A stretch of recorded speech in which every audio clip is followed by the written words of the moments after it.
Bueno, buenas tardes, buenos días, buenas madrugadas, buenas noches, en donde quiera que me esté viendo. Soy Zoel Osorio y en esta oportunidad pues saludos primeramente y vamos a tocar un tema así como flash, pero lo vamos a tocar, el tema referente a la paternidad espiritual, visto desde un punto de vista muy bíblico.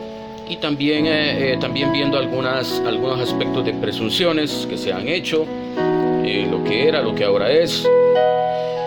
Y bueno, vamos a entrar en detalle y bueno, con el fondo musical de Abba Padre, instrumental de piano. Y bueno, este tema es muy profundo.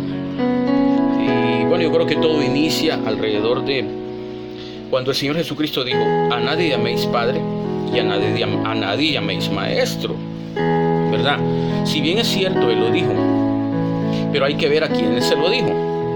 En ese momento se lo estaba diciendo a los fariseos, y también les añade a los fariseos: el que se exalta será humillado y el que se humilla será enaltecido. ¿Por qué? Porque aquellos estaban buscando los primeros lugares en todo, ¿verdad? Los fariseos. Pero si así fuera el sentido de lo que es tan cerrado ese verso, pues prácticamente cuando nosotros tocamos Efesios 4:11, cuando dice: y Él mismo constituyó a unos apóstoles, profetas, maestros, evangelistas y pastores, pues ahí se habla también de maestro, ¿verdad?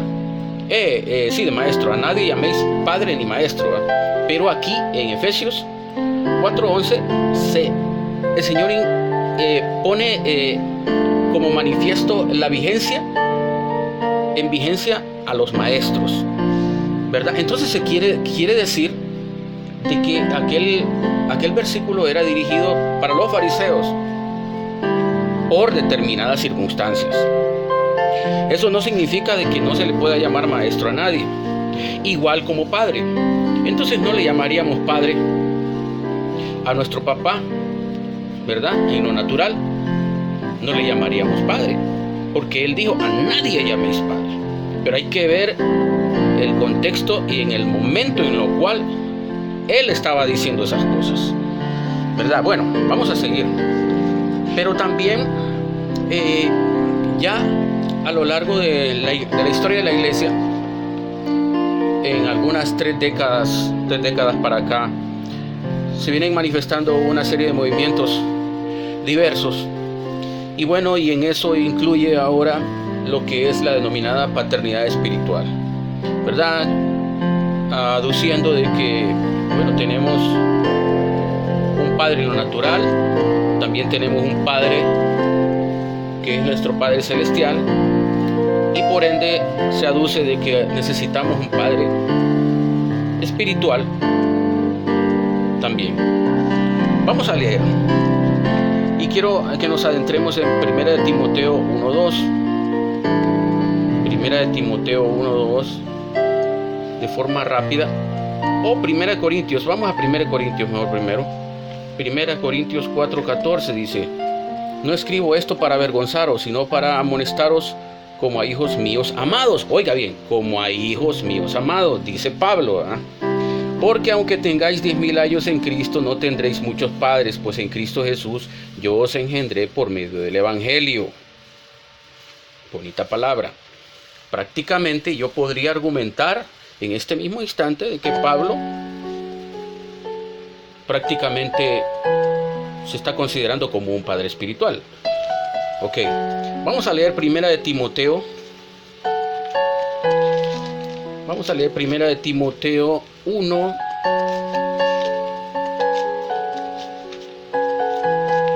Que también aquí esto es muy importante verlo también.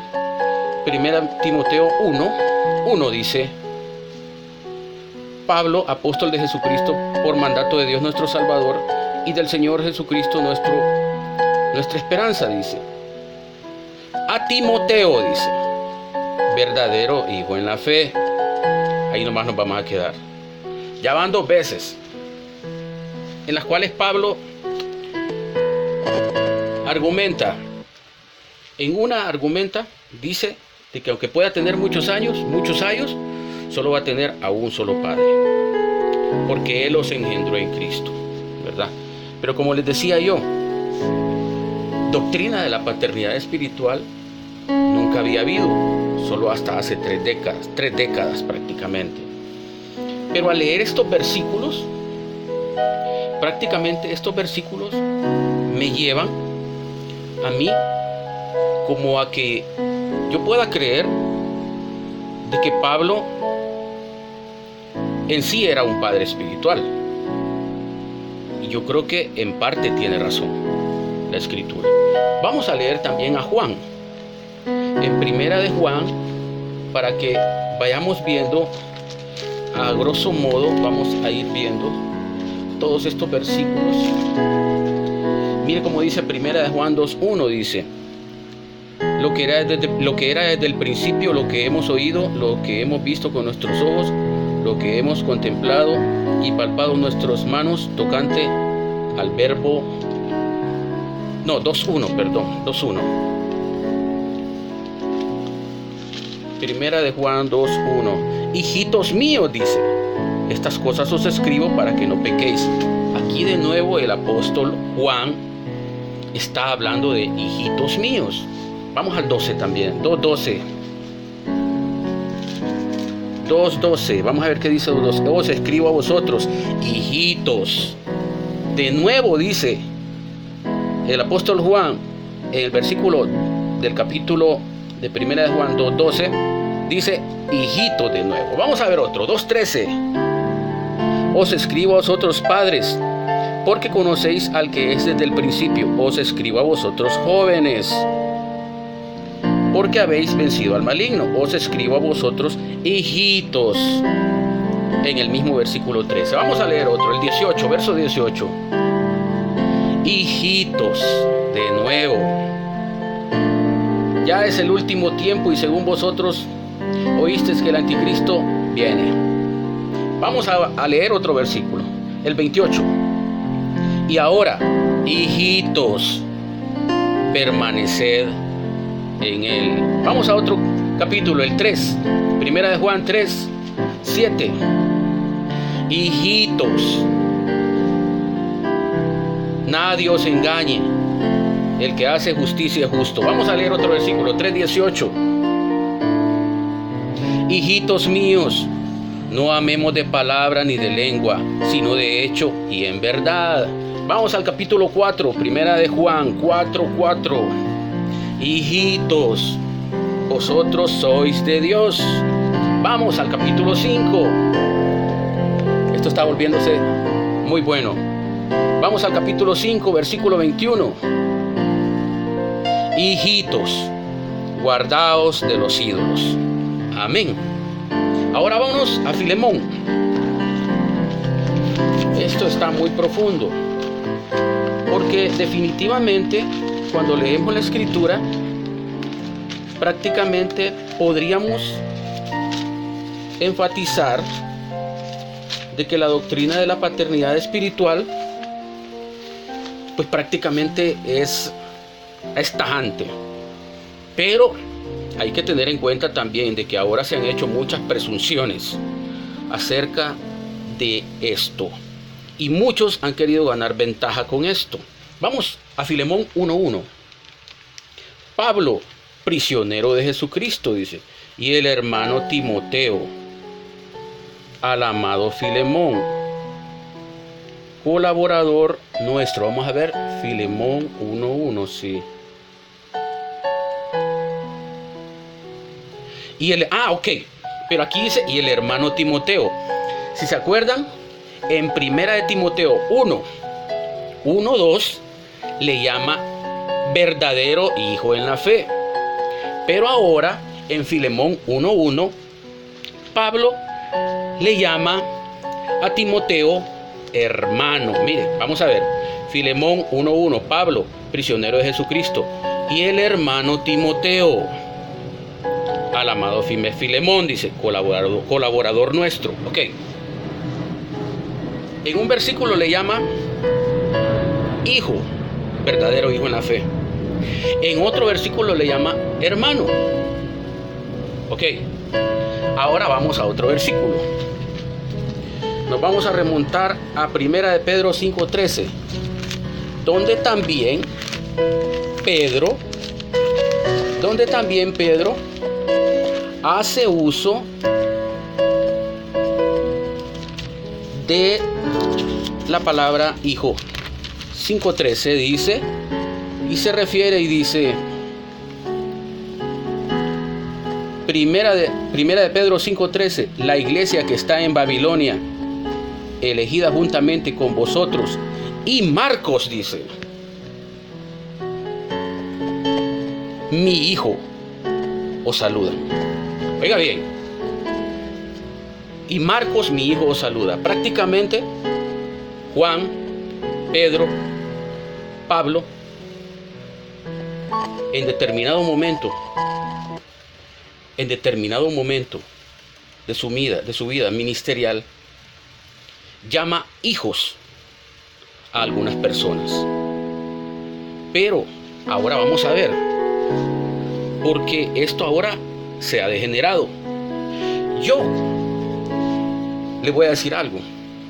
Muchas personas ahora han hecho muchas presunciones acerca de esto.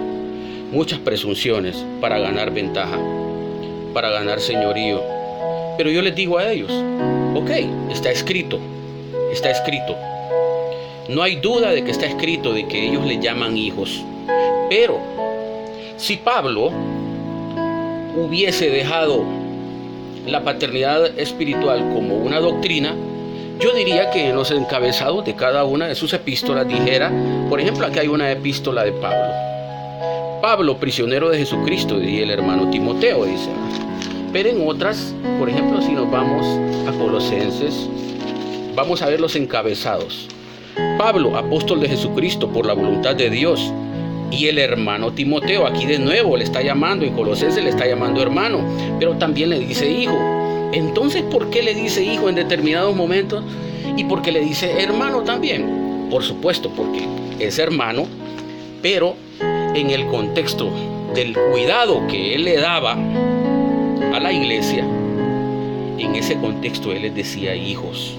Pero él no lo decía como para hacer doctrina, porque si no, el encabezado de todas las epístolas de Pablo dijera, Pablo, padre espiritual, como ahora lo están enseñando. Dijera, Pablo, padre espiritual. Pero en ningún momento, mire, vamos a Efesios, Pablo, apóstol de Jesucristo por la voluntad de Dios, a los santos y fieles en Cristo Jesús que están en Efeso. En ningún momento Pablo deja por sentado como doctrina el hecho de la paternidad espiritual. No. ¿Por qué? Porque él lo hace por puro afecto fraternal. Él lo hace por puro amor. Él lo hace por pura consideración. Es como yo tengo un niño que no es mío, y al niño yo le digo hijo, pero yo se lo digo por afecto, por cariño, por amor, consideración. Pero él bien sabe cuál es su padre. Él no me dice papá a mí. ¿Me doy a entender?